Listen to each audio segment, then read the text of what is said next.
Hello friends, IELTS speaking part 2માં બધાનું સ્વાગત છે. આપણે પાર્ટ 1માં IELTS સ્પીકિંગનો બેન્ડ 9ની શું રિક્વાયરમેન્ટ્સ છે અને કઈ રીતના બેન્ડ આપવામાં આવે છે તે જોયું. હવેના સેકન્ડ પાર્ટમાં આપણે જોશું કઈ રીતના એક સ્ટોરી બનાવવી, કારણ કે IELTSનો પ્રાઇમરી સ્પીકિંગ ક્વેશ્ચનનો સૌથી પ્રાઇમરી રિક્વાયરમેન્ટ છે કે તમારે 2 મિનિટ એ ક્વેશ્ચનનો જવાબ આપવાનો છે અને we have to make sure that we answer everything.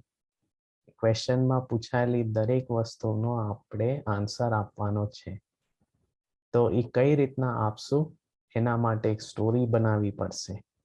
હવે એ સ્ટોરી કઈ રીતના બનાવી એની પ્રેક્ટિસ આપણે આ પાર્ટમાં કરશું. Right?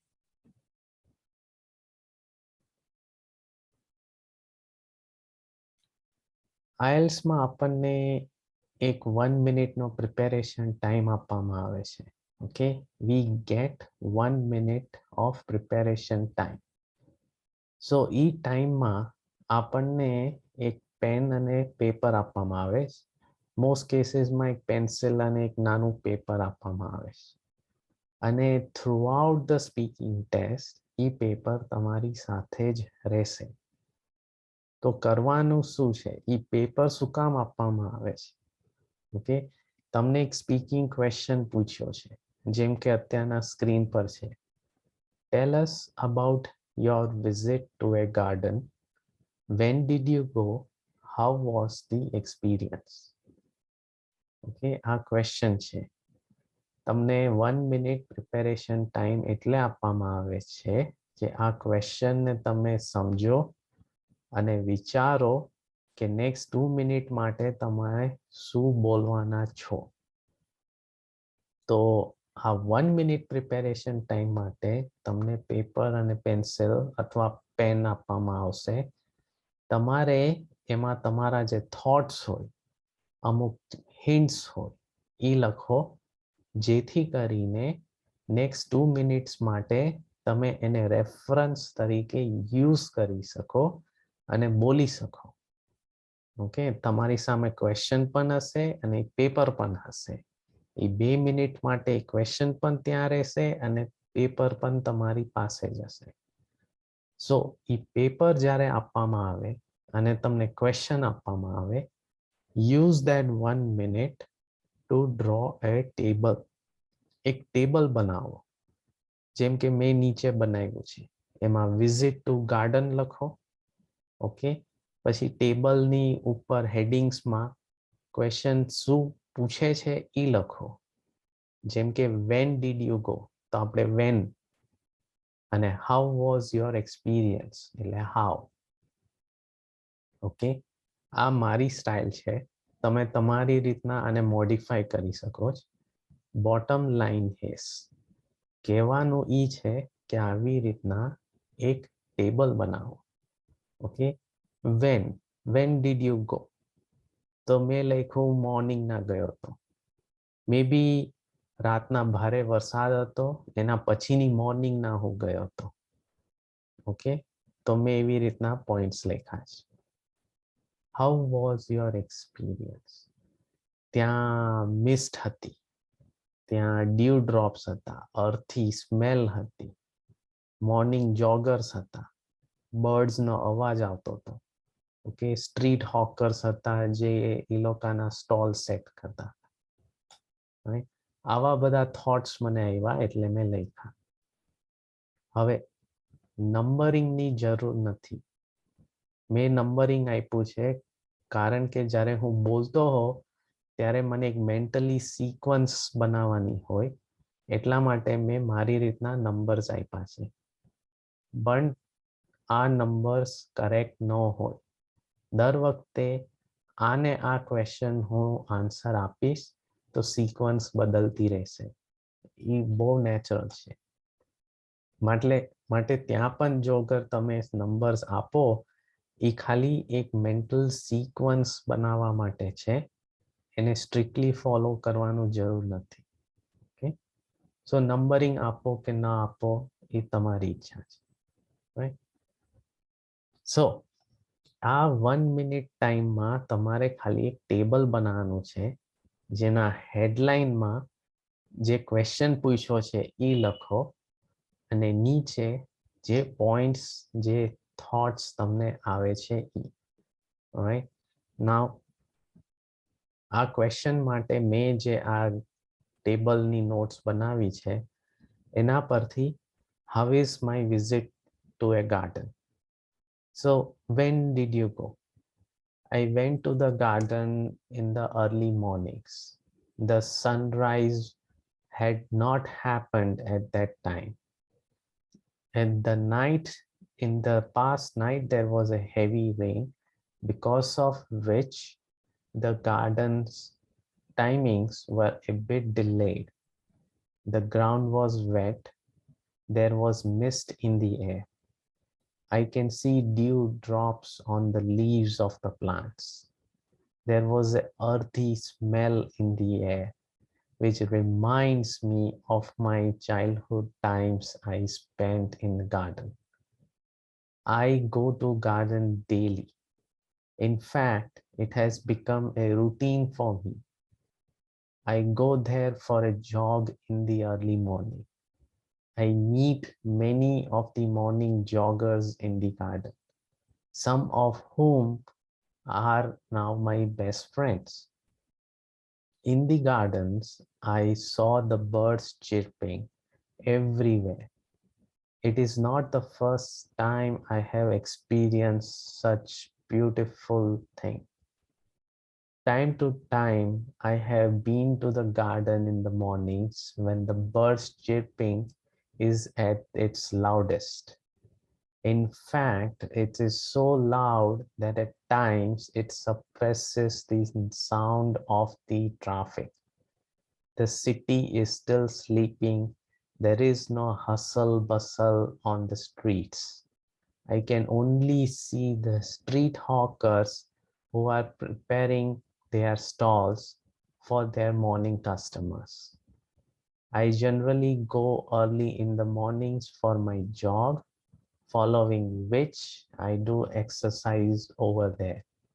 The fresh air filling my lungs is the best relaxation, mindful experience I get in the mornings. And that is why garden is one of my best favorite place in the city. All right. હવે મેં 2 minute તો નથી બોલ્યો, okay, પણ મેં જેટલા points લખ્યા એ બધા પોઈન્ટ્સ મેં કવર કરી લીધા. ઓલરાઈટ. સો આ ટેબલને જોઈને જ હું બોલતો હતો. મારે એક પછી એક મારા થોટ્સ હતા એને હું મેન્ટલી બોલતો હતો અને સ્ટ્રાઇક આઉટ કરતો જતો હતો. તમારી પાસે પેન પેપર છે, તમે ફિઝિકલી પણ એવું સ્ટ્રાઇક આઉટ કરી શકો, એમાં કોઈ વાંધો નથી. આ તો મેન્ટલી મને પ્રેક્ટિસ થઈ ગઈ છે એટલે હું એવી રીતના બોલ્યો. જે લોકોને પાછું મારું સાંભળવું હોય ઇંગ્લિશમાં, તમે રિવાઇન્ડ કરી શકો છો અને હું જે બોલ્યો garden related, you can play it again. So આવું આપણે શું કામ શીખીએ છીએ? ઓકે, તો આવી ટેબલ ટેકનિકથી તમે પ્રેક્ટિસ કરશો તો તમારું સ્પીકિંગ ઘણું ઇમ્પ્રૂવ થઈ જશે. ઓકે, સો પ્રેક્ટિસ કઈ રીતના કરશો? તમે 2 મિનિટનો જે સ્પીકિંગ ક્વેશ્ચન હોય છે એના માટે એક ટેબલ બનાવશો અને એ ટેબલની અંદર તમારા થોટ્સને વર્ડ્સમાં લખજો. ઓકે, આપણે પ્રેક્ટિસ કરીએ છીએ એટલે એ ટેબલ બનાવતા તમને 5 મિનિટ 10 મિનિટ લાગે, it's fine, no need to worry. Okay, 5 થી 10 મિનિટ લઈ લો પણ એ ટેબલ બનાવો અને એવા સરસ પોઈન્ટ્સ લખો જે ક્વેશ્ચનને ફૂલ્લી આન્સર કરે છે. અને third thing, write in Gujarati. Yes, આપણે ભલે સ્પીકિંગ ઇંગ્લિશમાં હોય પણ તમે ગુજરાતીમાં એ ટેબલ લખો અને એના વર્ડ્સ લખો. મેં તો ટેબલ ઇંગ્લિશમાં લખ્યું જ પણ તમે ગુજરાતીમાં લખો, કારણ કે મને બેસ્ટમાં બેસ્ટ ગુજરાતી વર્ડ્સથી તમે 2 મિનિટ બોલી શકો, દેટ ઇઝ મોર ઇમ્પોર્ટન્ટ.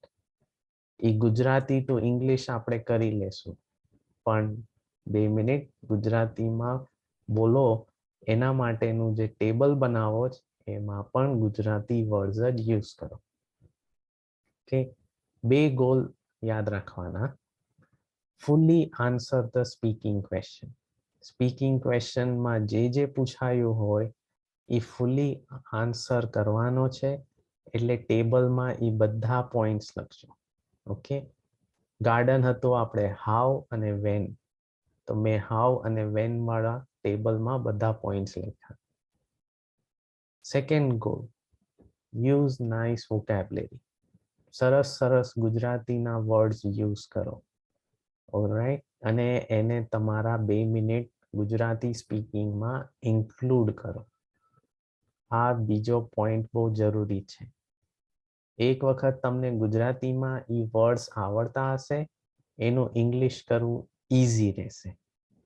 પણ હું ડાયરેક્ટલી જ તમને ઇંગ્લિશના વોકેબ્યુલરી વર્ડ્સ ગોખવા માટે આપી દઈશ, તો ગોખી તો શકશો પણ એનો યુઝ નહીં થાય. ઓકે, માટે આપણું માઇન્ડમાં પહેલા ગુજરાતી સરસ વર્ડ્સ શોધો અને એનું જ આપણે ઇંગ્લિશ કરશું. એનું રીઝન છે, આપણે ગુજરાતી સ્ટાર્ટિંગથી નાનપણથી લર્ન કરી છે, રાઈટ? આપણે નાનપણથી ગુજરાતીમાં વિચાર કરીએ અને ગુજરાતીમાં બોલીએ. વી think in Gujarati and we speak in Gujarati. તો થાય છે શું આપણા બ્રેનમાં? આપણા બ્રેનમાં જેટલા થોટ્સ છે ગુજરાતીમાં આવે. પછી સેકન્ડ પોઈન્ટ, ઈ જ થોટ્સને આપણે ગુજરાતીની સ્પીચમાં કન્વર્ટ કરીએ. ગુજરાતીના વર્ડ્સ લઈએ, ગુજરાતીનું ગ્રામર લઈએ અને આખું સેન્ટન્સ બને માઇન્ડમાં. પછી તમે એને બોલો છો. ઓકે, સો માઇન્ડ એ રીતના પ્રોગ્રામ થઈ ગયું છે. આ સબકોન્શિયસલી જ તમારું માઇન્ડ ગુજરાતીમાં થિંક કરે છે, ગુજરાતીમાં સેન્ટન્સ બનાવે છે અને ગુજરાતીમાં બોલે છે. તો કરવાનું શું છે? આ ટેબલ એક્સરસાઇઝથી આપણે પહેલા ગુજરાતીમાં મેં કીધું એમ ટેબલ બનાવશું અને આગળ જતા આ જ ટેબલમાં આપણે ઇંગ્લિશ વર્ડ્સ લખશું. ને આ ઇંગ્લિશમાં વર્ડ્સ લખેલું ટેબલ તમારી સામે હશે. તો કરશો શું? Very simple. તમારું માઇન્ડ પછી 2 પાર્ટમાં કામ કરશે. ગુજરાતીમાં થિંક કરશે અને ઇંગ્લિશના વર્ડ્સ બનાવીને ટેબલ લખશે. એટલે ગુજરાતીમાં થિંક કરવાના બધા પોઈન્ટ્સ, ગુજરાતી ટુ ઇંગ્લિશ કરવાના અને ઇંગ્લિશના વર્ડ્સ જ લખવાના, જ બીજું કાંઈ નથી. એ ટેબલ બની ગયું ઇંગ્લિશમાં. પછી શું કરશું આપણે? એ ઇંગ્લિશમાં લખેલા ટેબલમાંથી વર્ડ્સ લઈને આપણે સેન્ટેન્સીસ બનાવશું. ઓકે, અલગ અલગ સેન્ટેન્સીસ બનાવશું. જે વર્ડ લેખા છે એના પરથી આપણે અલગ અલગ ઇંગ્લિશ સેન્ટેન્સીસની પ્રેક્ટિસ કરશું. અને પછી that is how your speaking will improve. અત્યારના શું થઈ રહ્યું છે? તમને હું ઇંગ્લિશમાં 2 મિનિટ સ્પીકિંગ આપું, તમે ગુજરાતીમાં થોટ કરશો, પછી ગુજરાતી ટુ ઇંગ્લિશ કરશો, એનું ગ્રામર, એમાં વર્ડ્સ નાખશો અને બોલશો. એમાં મિસ્ટેક થવાના બહુ ચાન્સીસ હોય છે. આખી પ્રોસેસને એક સાથે કરવાની ટ્રાય નહીં કરવાની. પહેલા આપણે ગુજરાતીમાં થિંક કરશું અને એને ઇંગ્લિશના ટેબલમાં લખશું. પછી 2 મિનિટ ખાલી ટેબલ જોઈને તમારે ઇંગ્લિશમાં એના સેન્ટેન્સીસ બનાવીને બોલવાના છે. અને it will be very easy. Okay, આપણે એટલી સરસ પ્રેક્ટિસ કરશું કે that part is very easy to catch on. Alright, so practice રૂપી હું તમને 7 સ્પીકિંગ ક્વેશ્ચન્સ ડિસ્ક્રિપ્શનમાં આપીશ. રોજનો એક ક્વેશ્ચન. ઓકે, તમે ટેબલ બનાવો 10 મિનિટ ટાઈમ લેશો ચાલશે. એ ટેબલમાં ગુજરાતીમાં વર્ડ્સ લખજો, મેકિંગ શ્યોર કે જે ક્વેશ્ચન પૂછ્યો છે એના બધા જ પોઈન્ટ્સ તમે ટેબલમાં લખો અને પછી બોલો 2 મિનિટ સુધી. ઓકે, ગુજરાતીમાં આપણે ગુજરાતીમાં ટેબલ બનાવવાનું, ગુજરાતીમાં જ બોલવાનું. સ્પીકિંગનો ગોલ મેટ થવો જોઈએ. ઓકે, પછી ઈ જ ક્વેશ્ચનને સેમ ડેમાં બીજા કોઈ ટાઈમે ફરીવારથી રિપીટ કરો. ઓકે, ટેબલ તો બની જ ગયું, તો ફરીવારથી જોઈને બોલો. મે બી તમને સારા થોટ્સ આવ્યા હોય તો ટેબલ ચેન્જ કરી નાખો, અમુક વર્ડ્સ ટેબલના ચેન્જ કરો, પાછું બોલો 2 મિનિટ માટે ગુજરાતી. ઓકે, એમ કરતા રહો. આપણે સ્ટોરી બનાવવાની છે એટલે સ્ટોરીની પ્રેક્ટિસ પણ આ ટેબલથી જ આવશે. જેમ જેમ તમે સેમ ટુ સેમ ટોપિક બોલતા રહેશો તમને આઈડિયાઝ આવશે. એ આઈડિયાઝ પાછા ટેબલમાં લખો ગુજરાતીમાં અને પાછા 2 મિનિટ ગુજરાતીમાં બોલો. ઓકે, આને રિન્સ એન્ડ રિપીટ કહેવાય. રિન્સ એન્ડ રિપીટ કરતા જ રહો સેમ ટુ સેમ, તો તમારું સ્ટોરી લાઈન સુધરશે. હું મારી વાત કરું તો મેં ગાર્ડનમાં હમણાં 2 મિનિટ બોલ્યું. હું ગાર્ડનમાં સવારના જતો નથી, મોર્નિંગ જોગિંગ તો ભૂલી જ જવાનું. ઓકે, હું ઉઠું છું સવારના લેટ, તેમ છતાં મેં ગાર્ડન પર સરસ મજાનું બોલ્યું. It was heavy rain. Okay, there were morning joggers, there were street hawkers setting up their stores, there were birds chirping all around. Okay, એ બધું તો કોમન ઓબ્ઝર્વેશન છે. ક્યારેક કોઈક મૂવીમાં મેં જોયું હોય સવારનો ગાર્ડન સીન, અથવા તો મારા ફ્રેન્ડ સવારના મોર્નિંગ જોગ પર જાય, એ લોકો એની વાતો કરતા હોય, એમાંથી મેં સેન્ટેન્સીસ બનાવીને મારા થોટ પ્રમાણે લખીને મેં બોલ્યા. સો યુ સી, એક સ્ટોરી જ બનાવવાની છે અને એની પ્રેક્ટિસ આપણે આ ટેબલથી સ્ટાર્ટ કરશું. નેક્સ્ટ ટાઈમ આપણે 1 વીક પછી મળશું. એમાં આ લખેલું ગુજરાતી ટેબલ ને ઇંગ્લિશમાં કઈ રીતના કન્વર્ટ કરશું, સરસ સરસ વર્ડ્સ કયા આપણે યુઝ કરી શકીએ એના રિલેટેડ શીખશું. Right, until then, thank you for listening. તમારા કોઈ પણ સ્પીકિંગ ક્વેશ્ચન્સ હોય તો કોમેન્ટ્સમાં લખજો. ઓકે, વિડીયોને લાઈક અને સબસ્ક્રાઇબ કરજો તો નેક્સ્ટ વિડીયોઝના નોટિફિકેશન્સ તમને મળશે. અને તમારા કોઈ પણ ક્વેશ્ચન્સ હોય એ તમે કોમેન્ટ્સમાં લખી શકો છો, હું એનો આન્સર આપીશ. તમારી પાસે કોઈ સ્પીકિંગ ક્વેશ્ચન છે જેનું તમને મારી પાસેથી ઇંગ્લિશમાં બોલાવવું છે તો એ સ્પીકિંગ ક્વેશ્ચન પણ લખજો. હું એનો ટેબલ અને મારી સ્પીચનું રેકોર્ડિંગ શેર કરીશ નેક્સ્ટ યુટ્યુબમાં. Okay, until then, thank you, goodbye.